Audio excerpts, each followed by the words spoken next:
Subscribe now and press the bell icon. Never miss an update. बच्चों आज हम exercise करेंगे 2.3, ठीक है, polynomial chapter 2 class 9th mathematics. देखते हैं बच्चे, छोटी सी एक्सरसाइज है, ज़्यादा टाइम नहीं लगेगा, तो स्टार्ट करते हैं क्वेश्चन नंबर 1 से। तो क्वेश्चन नंबर 1 में लिखा है कि find the remainder when x³ + 3x² + 3x + 1 is divided by, और डिवाइडेड बाय यहाँ पे 5 पार्ट है इसके बाद ना, x + 1, x - 1/2, x और x + पाई 5 + 2x है ना। तो पाँचों पार्ट से हमने डिवाइड करके सिर्फ और सिर्फ रिमाइंडर बताना है, ठीक है। तो 1 बाय 1 मैं आपको कराता हूँ। तो नंबर 1 पार्ट से स्टार्ट करते हैं x + 1 से ना। तो देखेंगे एक बार, जिसका फर्स्ट पार्ट है वो है x + 1, यानी कि कहने का मतलब ये है कि अगर इस पॉलिनोमियल को इससे डिवाइड किया जाए तो रिमाइंडर क्या आएगा। तो मैं आपको ये बता दूं कि जो इससे पहले की जो वीडियो थी, that is introduction of exercise 2.3, उसमें मैंने आपको बहुत अच्छे समझाया था कि कैसे डिवाइड करके हम रिमाइंडर निकालते हैं लॉन्ग डिवीजन मेथड से भी, और उसके अलावा भी 2 मेथड और बताए थे। तो कोई दिक्कत वाली बात आनी नहीं है, बस एक बार इसको देखते हैं ध्यान से, है ना। तो यूजिंग, मैंने आपको बताया था ना, देखो वैसे तो मैं इसको लॉन्ग डिवीजन मेथड से कर सकता हूँ, रिमाइंडर उससे भी आएगा, बट वो थोड़ा सा लेंथी प्रोसेस हो जाता है। और हमने आपको ऑल्टरनेट मेथड भी बताया था, तो जो दूसरा ऑल्टरनेट मेथड है उससे करते हैं इसको ना। तो बाय यूजिंग रिमाइंडर थ्योरम, है ना। तो रिमाइंडर थ्योरम क्या होती है, dividend is equal to divisor into quotient plus remainder, ठीक है बच्चे। तो डिविडेंड आपके पास है, प्रेजेंट है ना, ये रहा, that is x³ + 3x² + 3x + 1 is equal to divisor. Divisor भी है आपके पास भाई, जिससे डिवाइड कर रहे हो वही तो होता है डिवाइजर। इनटू में क्वोशिएंट नहीं है आपके पास। और रही बात रिमाइंडर की, तो आप वो तो फाइंड ही कर रहे हो भाई, रिमाइंडर ही तो हम फाइंड कर रहे हैं ना इस क्वेश्चन में। अब देखिए, जैसे कि मैंने आपको लास्ट में भी बताया था कि अगर मैं इस वाले पार्ट को कैसे भी करके 0 बना दूं तो यहाँ से खत्म हो जाएगा और रिमाइंडर बच जाएगा, तो मेरा आंसर रिमाइंडर आ जाएगा, है ना।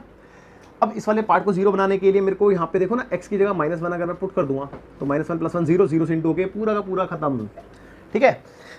तो देखते हैं। अच्छा, मेरे को ये कैसे पता चला कि मेरे को -1 ही पुट करना है। आप एक काम करो, इसको है ना 0 से इक्वेट करा दिया करो। मैंने 0 से इक्वेट कराया, तो यहाँ से मैं x की वैल्यू फाइंड आउट कर सकता हूँ, -1 आ रही है। अब जो भी वैल्यू x की आ रही होगी वही यहाँ पे पुट कर दीजिए, ये पूरा पोर्शन 0 बन जाएगा, है ना। तो चलिए देखिए,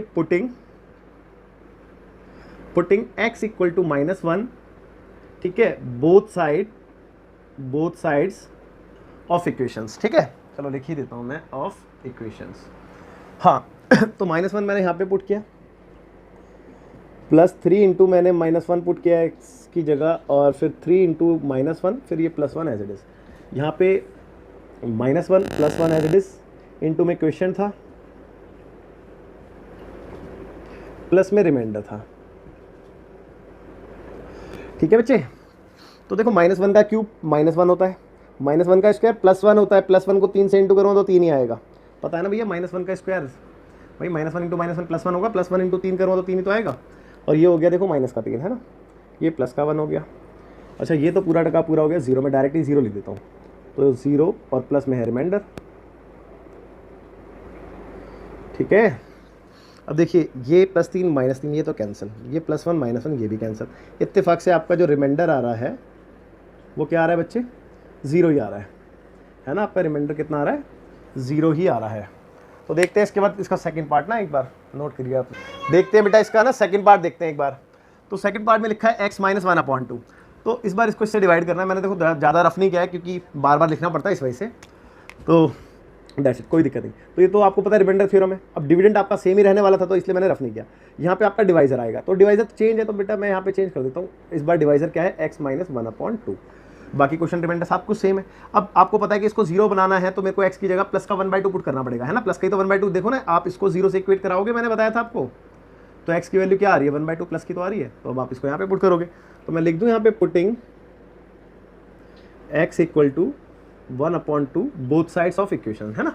तो देखिए, अब यहाँ पे मैंने पुट किया 1/2 का क्यूब, प्लस में 3 इंटू 1/2 का स्क्वायर, प्लस में 3 इंटू 1/2 और प्लस का 1 इज इक्वल टू, यहाँ पे मैंने पुट किया तो 1/2 और ये -1/2 एज इट इज़, ठीक है। और इसके मल्टीप्लाई में ही क्वेश्चन है ना। चलो मैं इसको थोड़ा सा पास लिख देता हूँ, ज़्यादा दूर लग रहा है।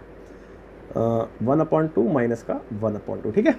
और इनटू में quotient, plus remainder as it is, कोई दिक्कत कोई परेशानी नहीं। देखो 1 का क्यूब किया तो 1 ही आएगा, 2 का क्यूब 8 होता है ना, और 3 इंटू में एज इट इज, और 1 का स्क्वायर 1, 2 का स्क्वायर 4। अच्छा, इसको मैं सॉल्व करके 3/4 लिख दूँ डायरेक्ट ही, है ना, तो इसकी जगह मैंने 3/4 लिख दिया। अब देखो इसको सॉल्व करूँगा तो 3/2 लिख दूँ, plus 1 as it is equal to, ये तो हो गया पूरा का पूरा 0, और प्लस में क्या है, रिमाइंडर है ना बच्चों, प्लस में रिमाइंडर है, और अब आपका रिमाइंडर आ जाएगा। तो this implies that remainder is equal to, देखो एलसीएम ले लेते हैं इसका ना, तो एलसीएम 8 आएगा, एलसीएम में ऊपर 1 आया, यहाँ पे आया, देखो इसको इससे डिवाइड करते हैं, एलसीएम लेना तो सबको आता है ना, इसको इससे डिवाइड करते हैं, कितना आया 2, और 2 को ऊपर इंटू कर देते हैं, तो 2 3 6, है ना, फिर इसको इससे डिवाइड किया 4 आया, 4 3 12, फिर इसको इससे डिवाइड किया 8 ही आएगा, 8 1 जा 8। ओके, तो रिमाइंडर कितना आ गया बच्चे,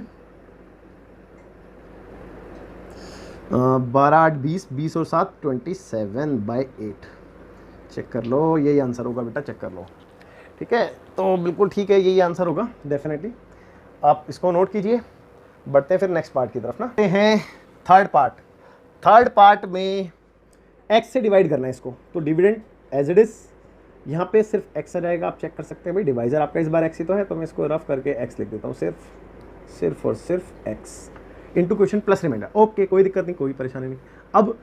अब इसको 0 बनाने के लिए भाई एक्स को तो 0 पुट करोगे ना, देखो ना आप क्या करते हो, डिवाइजर को 0 से इक्वेट कराते हो, एक्स की वैल्यू क्या आ रही है 0 ना, तो 0 रख दो एक्स की वैल्यू, तो putting x equal to 0 both the side of equation.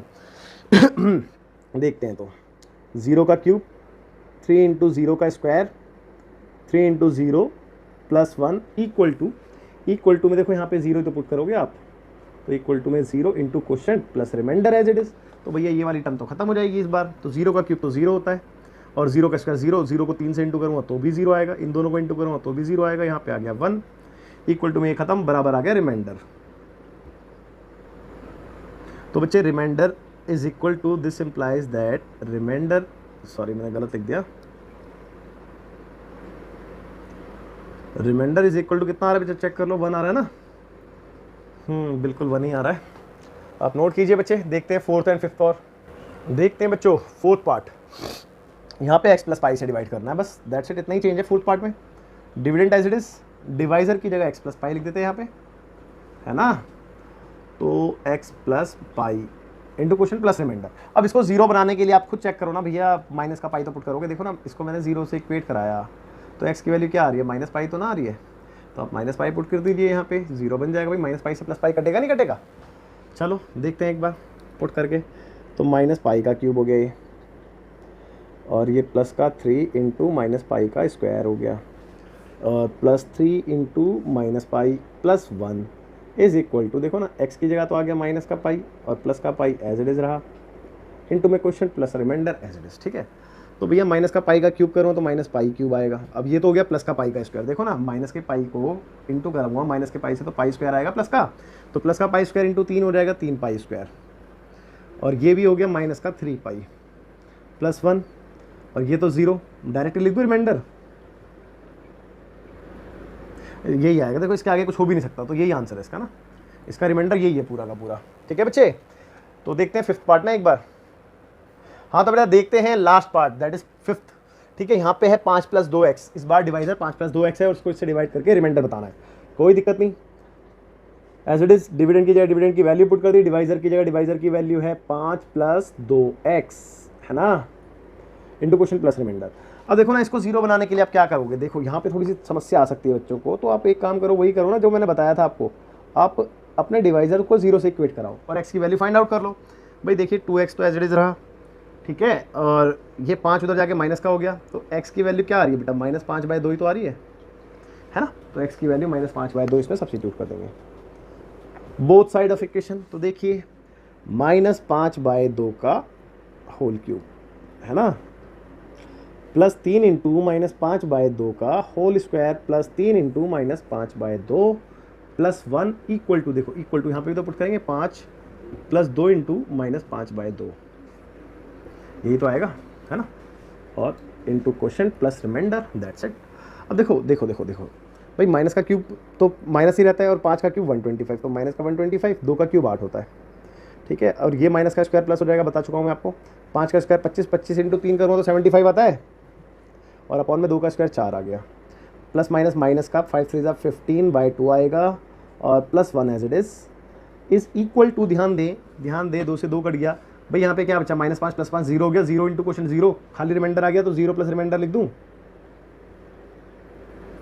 तो दिस इंप्लाइज दैट रिमाइंडर कितना आ गया बच्चे, देखो ना, this implies that remainder is equal to, LCM लेना पड़ेगा। अच्छा ये तो रफ पार्ट है, इसको मैं रफ कर देता हूँ, है ना, ये तो आपके समझने के लिए था बस, और कुछ नहीं। तो देखिए इसका मैं एलसीएम ले रहा हूँ, तो एलसीएम में बच्चे पहले तो 8 आने वाला है, एलसीएम 8 आया तो माइनस का 125 प्लस का 2 से 75, 150 आता है 150 ना, ओके। और यहाँ पे आएगा 4 15 चौके 60 माइनस का 60 और प्लस का 8, दैट्स इट, यही आएगा। एलसीएम लेना तो आता होगा बच्चों सबको, 9th क्लास में हो यार, इतना तो आना चाहिए। तो देखते हैं कितना आ रहा है, 150 में से 125 गए तो 25 बचे, 25 और 25 बचे प्लस के 25 और 8, ठीक है ना। देखो 25 प्लस में 8 यानी कि 8 5 13 33 हो गए, और माइनस का 60 है, बस माइनस का 60 है ना, और 60 में से 33 को घटाएंगे तो 10 में से 3 गया 7 और 5 में से 3 गया 2, यानी कि माइनस का 27/8 आ गया बच्चे, ठीक है, चेक कर लो। ओके तो देखते हैं बेटा क्वेश्चन नंबर 2, नोट कीजिए आप इसको। देखते हैं एक बार क्वेश्चन नंबर 2 ना, कहता है कि बेटा find the remainder when x³ - ax² + 6x - a, x³ - ax² + 6x - a is divided bye x - a। यानी कि आपसे बोला गया है कि आप फिर से रिमाइंडर ही बताइए, यानी कि सेम प्रीवियस क्वेश्चन जैसे ये क्वेश्चन नंबर 1 के जैसे ये वही काम करना है कि आपने इसको इससे जब डिवाइड करेंगे तो रिमाइंडर बताना है। तो इसीलिए मैंने रफ भी नहीं किया, है ना, सेम ही रखा है मैंने, और आपको पता ही कैसे निकालते हैं, बिल्कुल ईजी है, देखते हैं एक बार ना। तो बच्चे डिविडेंड कितना है, x³ माइनस का, यहाँ से मैं चेंज कर देता हूँ इसको, x³ के बाद है माइनस का ax² + 6x और माइनस का a, और डिवाइजर कितना है इस बार, x - a into quotient plus remainder, ये तो सेम रहने वाला है। अब देखो ना यहाँ पे क्या पुट करूँ, x को a पुट कर दो ना यार प्लस का, अगर आप a पुट करोगे तो a में से a गया 0 बचेगा नहीं बचेगा, बस खत्म बात। तो यहाँ पे आ गया a का क्यूब, भाई a ही तो पुट कर रहे हो आप, माइनस का a इंटू a का स्क्वायर, भाई प्लस का 6 इंटू में a और माइनस का a, और राइट हैंड साइड में x की जगह आ गया a minus a as it is into quotient plus remainder. तो देखो a का क्यूब तो एज इट इज़ रहा, a² इंटू a का क्यूब ही होता है, पता है आपको, 6 a हो गए, और यहाँ पे माइनस का 5 लिख दिया मैंने गलती से a, और ये हो गया 0 से इंटू करा तो 0 और प्लस में रिमाइंडर, आप चेक कर लीजिए बेटा। तो this implies that remainder is equal to what, आप चेक कर सकते हैं। देखो ये तो कैंसिल हो गया, 6a में से 1 a गया तो 5a, बस यही आएगा बच्चे, इसके आगे कुछ नहीं हो सकता, आप चेक कर लीजिए, ठीक है, इसके आगे कुछ नहीं कर सकते हैं हम, तो सेम यही आंसर है। देखते हैं लास्ट क्वेश्चन नंबर 3। हाँ तो बच्चों देखते हैं क्वेश्चन नंबर 3, बिल्कुल सेम डिट्टो है एज इट इज, कोई दिक्कत कोई परेशानी नहीं, आप ध्यान से सुने। कहते हैं कि check whether 7 + 3x is a factor of 3x³ + 7x। आपने ये चेक करना है कि क्या 7 + 3x इसका एक फैक्टर है या नहीं है। अब मेरी बात को जरा ध्यान से सुनना, अब हम आते हैं थोड़ा सा पीछे, यानी कि इसके इंट्रोडक्शन पे। आपको याद होगा कि मैंने आपको कहा था कि अगर मैं 12 को 2 से डिवाइड करता हूँ तो बच्चे 6 टाइम्स में जाएगा और यहाँ पर रिमाइंडर 0 आ जाएगा, है ना। तो इन दैट केस मैंने आपको बताया था कि जो डिविडेंड होता है वो डिवाइजर इंटू क्वोशिएंट होता है ना, ये बताया था। और डिवाइजर क्या है बच्चे, डिविडेंड क्या है 12, और डिवाइजर क्या है 2 × 6। तो इन दैट केस मैंने आपको एक चीज़ और बताई थी, आप याद करो कि 12 is a multiple of 2 and 6, ये भी बताया था, एंड ये भी बोला था कि 2 and 6 both are factor of 12, है ना, मैंने ये भी बताया था। लेकिन ये कब होता है बच्चे, ये कब होता है, ये जब होता है जब रिमाइंडर 0 होता है। अगर रिमाइंडर 0 है तो डेफिनेटली डिवाइजर और क्वोशिएंट दोनों के दोनों उसके फैक्टर कहलाते हैं डिविडेंड के, है ना। आई रिपीट, अगर रिमाइंडर 0 आएगा तो डिवाइजर और क्वोशिएंट दोनों के दोनों ही इसके डिविडेंड के फैक्टर कहलाते हैं। तो इन दैट केस अगर मेरा रिमाइंडर, अब देखो ना मैं हर केस में क्या निकाला था, हर क्वेश्चन में रिमाइंडर भी फाइंड किया ना, अगर मेरा रिमाइंडर कितना आ गया बच्चे 0 आ गया तो मैं कह सकता हूँ कि ये इसका फैक्टर है, और नहीं आया तो भैया नहीं है इसका फैक्टर, है ना। तो बच्चे देखते हैं, आपको समझ में तो आ गया है कि क्या करना है क्या नहीं करना, है ना। एक बार देखते हैं, मैं इसको रफ कर देता हूँ नीचे से, ये आपके समझाने के लिए था बस। हाँ जी, तो देखिए यहाँ तक ठीक है। डिविडेंड कितना है चेक करो ना, डिविडेंड है आपका 3x³ प्लस का 7x, और इस तरफ जो डिवाइजर है, डिवाइजर भी आपका चेंज है, कितना है 7 + 3x into quotient plus reminder, यहाँ तक ठीक है। अब देखो इसको मेरे को 0 बनाना पड़ेगा, आपको पता ही है, तो इसके लिए मैं रफ में कर देता हूँ, इसको मैं पुट करूँगा 7 + 3x को 0, तो 3x इक्वल टू कितना आएगा चेक कर लो, माइनस का 7, तो x इक्वल टू माइनस का 7/3 आएगा, बस यही आएगा। अब ये पुट करना है, तो पुटिंग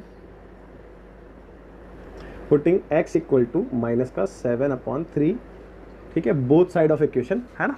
और पता है कि मैं ऐसा क्यों कर रहा हूँ, क्योंकि मेरे को रिमाइंडर निकालना है, ऐसा इसीलिए कर रहा हूँ मैं, और कोई रीज़न नहीं है भैया। तो ये 3 ऐसे ही रहा, x की जगह आपको पता है -7/3 का whole cube plus 7 into -7/3 x की जगह आएगा ना। और इक्वल टू में देखो ना, यहाँ पे भी तो पुट करोगे 7 + 3 इंटू एक्स की जगह क्या आएगा -7/3 complete into quotient plus remainder as it is. अब देखो ना, ये 3 तो ऐसे ही रहा बच्चे, इसका कुछ नहीं कर सकते। माइनस का क्यूब करेंगे तो माइनस ही आएगा। 7 का क्यूब होता है बेटा 343, ठीक है, 7 का क्यूब होता है 343 और 3 का क्यूब आता है 27, और ये 3 से 9 बारी में कट जाएगा, है ना। और प्लस माइनस माइनस का आएगा 7 7 49/3, है ना। और इस तरफ देखो 3 से 3 कट गया, माइनस का साथ प्लस का साथ 0 0 से इंटू हुआ 0, तो क्या बचा 0 प्लस रिमाइंडर बचा आपके पास ना, 0 प्लस रिमाइंडर। तो this implies that remainder is equal to check कर लेते हैं ना, रिमाइंडर ये रहा, है ना। तो इज इक्वल टू कितना आ रहा है बच्चे, देखो माइनस का 343/9 आ रहा है, और माइनस का, या फिर मैं एलसीएम ले लेता हूँ ना, या चलो अगले स्टेप में ले लूँ, आप कन्फ्यूज़ हो गए, 49/3 आ रहा है बस, दैट्स इट। हाँ, इतना ही आ रहा है। तो देखो अगर मैंने इसका एलसीएम लिया तो 9 आ गया, यहाँ पे माइनस का 343 आ गया, और माइनस का 3 बारी में, 9 से 3 बारी में गया, तो 3 बारी में 49 3 सा करेंगे तो 147 आता है। ओके, तो बच्चे कितना आ गया देख लेते हैं एक बार। 7 3 10 का 0 कैरी हुआ 1, और 4 4 8 8 और 1 9, ठीक है, 3 और 1 4। भाई चेक करते हैं, एक बार चेक करते हैं कि गलत ना हो जाए ना। 7 3 10 का 0 1 हुआ, और 4 4 8 और 1 9 आया, 3 और 1 4, हाँ बिल्कुल ठीक है, माइनस का 490/9। देखो वैसे तो मेरे को करने की भी जरूरत नहीं थी, मैं यहीं पे लिख देता नॉट इक्वल टू 0, क्योंकि हमें पता है कि 0 तो नहीं आने वाला हमारा आंसर, है ना। बट फिर भी मैंने करके दिखा दिया, कोई बात नहीं। अब यहाँ पे लिख रहा हूँ मैं नॉट इक्वल टू 0, है ना। और मैंने ये तो देखना था कि बेटा अगर मेरा रिमाइंडर 0 आ गया तो ये फैक्टर कहलाएगा, अगर नहीं आया तो नहीं कहलाएगा। तो मेरा रिमाइंडर 0 नहीं आ रहा ना, तो इट मीन्स मैं ये कह सकता हूँ कि we can say 7 + 3x is not a factor of px, that is 3x³ + 7x, है ना। तो यहाँ पे लिख देंगे therefore we can say 7 + 3x is not a factor of 3x³ + 7x, यही बताना था ना इसमें। तो चलिए ठीक है, कोई बात नहीं। ये क्वेश्चन नंबर, सॉरी मैंने 2 लिख रखा है, यहाँ पे 3 कर दो बिना, ठीक है। क्वेश्चन नंबर 3 था ये, और 3 ही क्वेश्चन थे इसमें, तो ख़त्म हो गया आपके एक्सरसाइज। आप इसको करिए, और कोई भी डाउट आता तो आप बताना, फिर इसके बाद देखते हैं हम आगे। That is introduction of exercise 2.4। चलो बाय, थैंक यू सो